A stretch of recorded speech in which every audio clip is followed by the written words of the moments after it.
Subscribe कीजिए हमारे YouTube channel Islamic world को और इस बेल आइकन को दबाना ना भूलिए हर रोज नया इस्लामिक वीडियो देखने के लिए।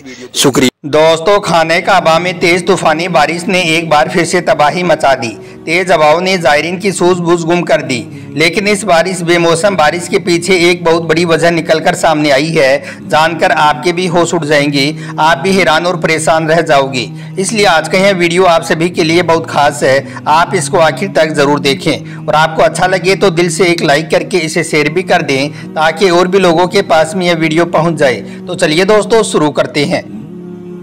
दोस्तों, यह इतवार की बात है। दोपहर 12 बजे एक 80 साला बूढ़ी औरत खाने काबा के सामने घुटनों के बल बैठी हुई ज़ारों कतार रो रही थी और कह रही थी कि ए अल्लाह, क्या मैं तेरे इस घर से खाली हाथ चली जाऊंगी? क्या तू भी मुझे अपने दर से खाली हाथ भेज देगा? इस औरत के आंसू मुसलसल बह रही थी, इसके पूरे वजूद में कंपकपी जारी थी। दुआओं में उठे हुए हाथ भी कांप रही थी, इसका पूरा वजूद हिल रहा था। वहां पर मौजूद ज़ायरीन की नज़र जब उस औरत पर पड़ी तो वो सब भी एक गहरी सोच में पड़ गई और सोचने लगे कि आखिर इस औरत को ऐसा क्या चाहिए कि जिसकी वजह से यह औरत इतना ज़्यादा लरज रही है। फिर अचानक से ही वो बूढ़ी औरत अपनी दुआओं में इस तरह की बातें कहने लगी कि जिन्हें सुनकर वहां पर मौजूद सब लोग हक्के बक्के रह गए। वो बूढ़ी औरत कहने लगी कि ए अल्लाह, तू कयामत बर्पा कर दे, हर चीज़ को ख़त्म कर दे, सब कुछ तहस नहस कर दे। इतना सुनना था कि उस औरत के आसपास खड़े सब लोग उसे हैरत से देखने लगे और कहने लगे कि क्या यह बूढ़ी औरत सटिया गई है, कैसी कैसी अजीब दुआएं मांग रही है। मगर दूसरी तरफ वो बूढ़ी औरत खाने काबा की तरफ देखकर लगातार रोई जा रही थी और लगातार दुआएं मांगी जा रही थी।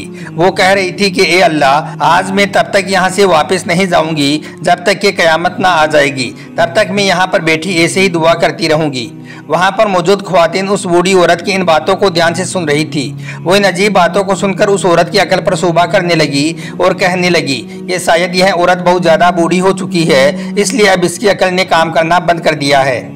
फिर उस बूढ़ी औरत ने रोते हुए तूफानी बारिश मांगनी शुरू कर दी और कहने लगी कि या अल्लाह, यहाँ पर इतनी तेज़ बारिश बरसा कि सब कुछ तहस नहस हो जाए। इतना सुनना था कि वहाँ पर मौजूद तमाम लोग उस बूढ़ी औरत के पास गए और उसे इस तरह की दुआ करने से मना करने लगे, लेकिन वो औरत बाज नहीं आई और वो ऐसे ही रो रो कर दुआएं करती रही। फिर लोगों ने उसकी बातों को सुनकर उसे उसके हाल पर ही छोड़ दिया और कहने लगे कि शायद यह औरत पागल है, इसकी अकल खत्म हो चुकी है, हमें इसको इसके हाल पर ही छोड़ देना चाहिए। लेकिन फिर सबके होश उस वक्त उड़े जब कुछ ही देर के बाद अचानक ही आसमान पर गहरा अंधेरा छा गया। यह देखकर वहां पर मौजूद तमाम ज़ायरीन परेशान हो गई। अब इधर आसमान पर गहरा अंधेरा छा रहा था और दूसरी तरफ वो बूढ़ी खातून ज़ारों कतार रो रोकर कयामत की दुआ मांगी जा रही थी। यह देखकर फिर बहुत सी ज़ायरीन औरतें उस बूढ़ी औरत के पास गई और जाकर कहने लगी कि आप आखिर अल्लाह से ऐसी दुआ क्यों कर रही हैं, आप अल्लाह से तबाही क्यों मांग रही हैं। लेकिन वो बूढ़ी औरत तो किसी के भी सवाल का जवाब नहीं दे रही थी। दोस्तों, फिर आहिस्ता आहिस्ता बादलों पर जोरदार गरज के साथ जोरदार बारिश होना शुरू हो गई। फिर देखते देखते तेज बारिश ने हर तरफ पानी ही पानी कर दिया।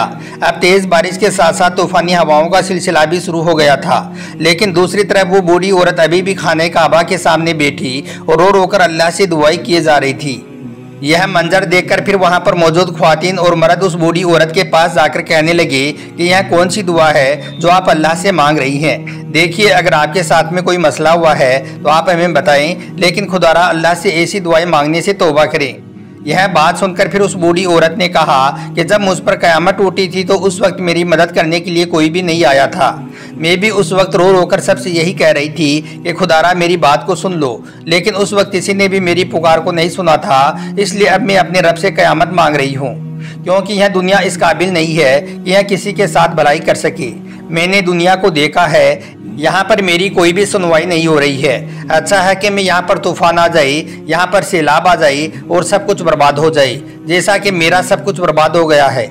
इतना कहकर फिर वो बूढ़ी औरत फूट फूट कर रोने लगी। दोस्तों, इधर तेज बारिश ने उस बूढ़ी औरत को भी आधा पानी में डुबोकर रख दिया। बहुत सी ख्वातीन और मर्दों ने इस औरत से कहा कि वो किसी ऐसी जगह पर चली जाए जहां पर उसकी तेज बारिश से हिफाजत हो सके, लेकिन वो इस बात को मानने के लिए तैयार नहीं हो रही थी। यह मंजर देखकर फिर खाने काबा में एक हंगामा सा मच गया था। तेज तूफान की वजह से सब कुछ उड़ने लगा था। यहाँ की चीज़ वहाँ पर पहुँच गई और वहाँ की चीज़ यहाँ पर पहुँचने लगी। फिर वहां पर मौजूद तमाम लोगों ने उस बूढ़ी औरत को एक ऐसी सेफ जगह पर पहुंचा दिया जहां पर बारिश का पानी वहां तक नहीं पहुंच सकता था। वो बूढ़ी औरत अभी भी रोई जा रही थी और मुंह से कुछ बड़बड़ा रही थी और दूसरी तरफ बारिश भी और ज्यादा तेज होती जा रही थी। अब यह मंजर देखकर वहां पर मौजूद तमाम लोग परेशान हो गए और सोचने लगे कि आखिर इस औरत के साथ में ऐसा क्या हो गया होगा कि जिसकी वजह से यह ऐसी दुआ मांग रही है।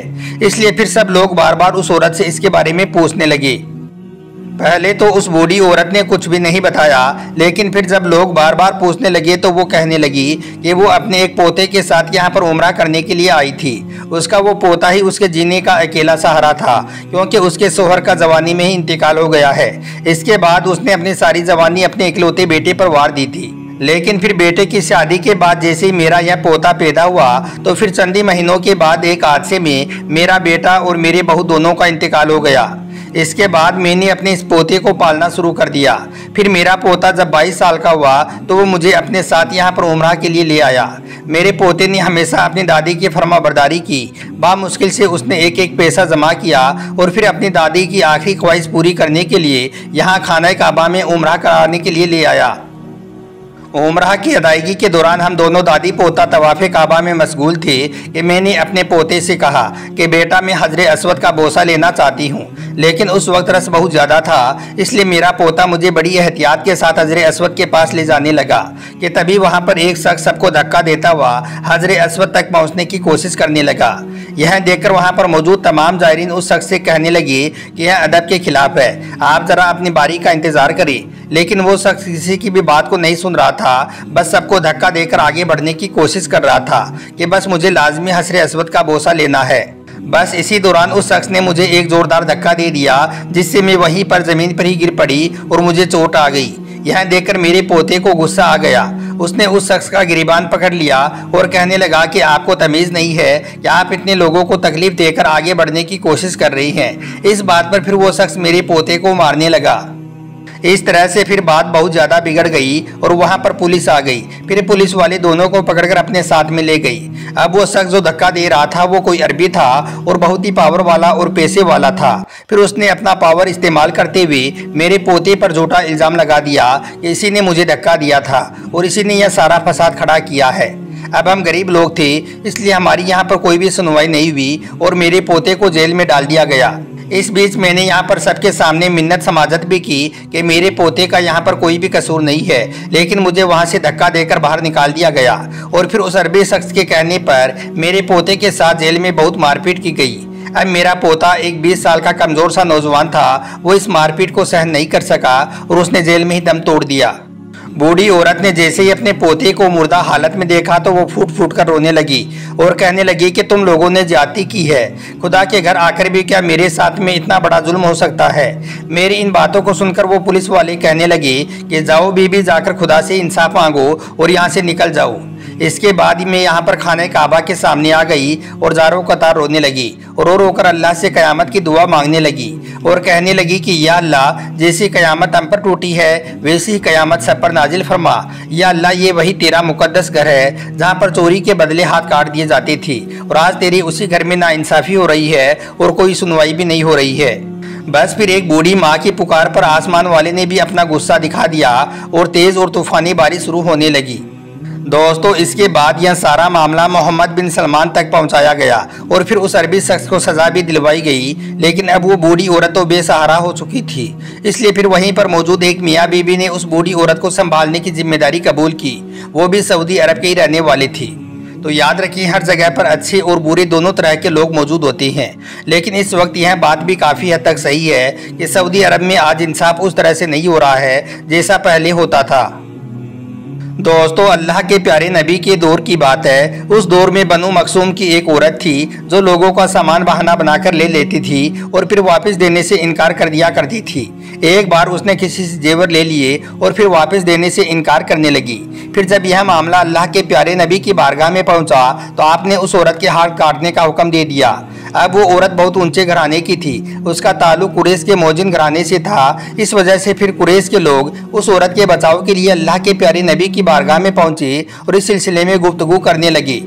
तो यह सुनकर अल्लाह के प्यारे नबी गुस्सा हो गए और फिर आपने फरमाया कि ए लोगों, क्या तुम अल्लाह की हदूद में से, अल्लाह के बनाए गए कानून में से फिर बदल की सिफारिश करती हो। इसके बाद अल्लाह के प्यारे नबी लोगों के बीच में खड़े हुए और खुतबा इरशाद फरमाया और लोगों को इस किस्म की सिफारिश से पाबंद किया। और फिर आपने फरमाया कि ए लोगों, तुमसे पहले के जो लोग थे उनकी बर्बादी की एक यही वजह थी कि उन्होंने दीनी और दुनियावी एतबार से अल्लाह के कानून में बदलाव किया। वो लोग सिर्फ कमज़ोर और फ़कीर लोगों को सज़ा देते थे और मालदार और ताकतवर लोगों को छोड़ दिया करते थे। इसी वजह से फिर वो अल्लाह के अजाब के हकदार बन गए। इसके बाद अल्लाह के प्यारे नबी ने कसम खाकर कहा कि ए लोगों, अगर यह काम मेरी लाडली बेटी हज़रत फातिमा ने भी अगर किया होता तो उसके लिए भी यही सज़ा होती, उसके ऊपर भी अल्लाह का यही हुक्म नाफिज होता।